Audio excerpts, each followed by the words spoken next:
It's the outside edge. Oh, Gilchrist, what a catch! That's a Macca's classic!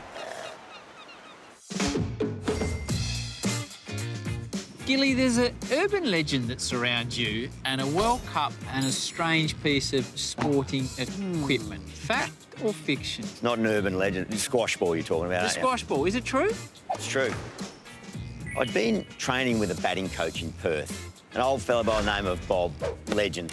Whenever you come back from being away, it's a bit like putting your car in for a grease and oil change. You go and see your batting coach. So we just tune you up a bit? Tune you up, that's exactly right. Oh, Bob, the tuner. Oh, Bob, the tuner. And for 10 years, at training only, he'd get me to put a squash ball inside my glove. He felt that if I tried to grip the bat handle too much with my bottom hand, Yep. I'd lose all my shape and I'd get out of alignment. Right. So before I went away for the 2007 World Cup, I had one last hit with him, and then he actually took me to the airport. And he said, you know what, Gilly, in those conditions in the West Indies, use the squash ball in a match. In a game? Yeah, and I laughed, no chance. Come on, Bob.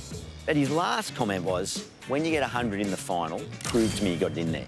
Confidence. Which I just forgot about that comment. I thought, you're kidding. Of course. I get over there and I use the squash ball through the whole tournament with mixed results. Semi-final, I get knocked over for a duck.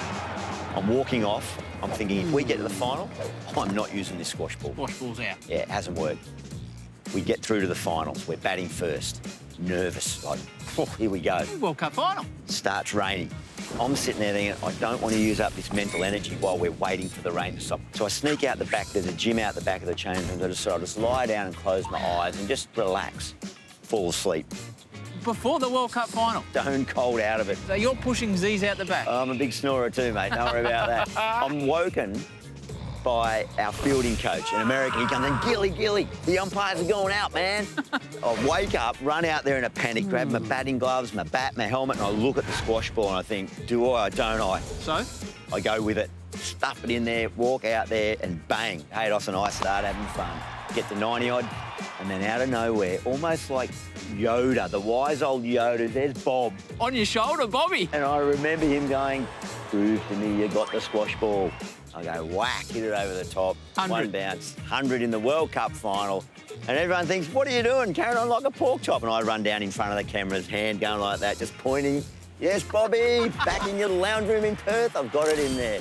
So that's the story of the squash ball. It ended up a great day. We win a World Cup and, yeah, it became a bit legendary.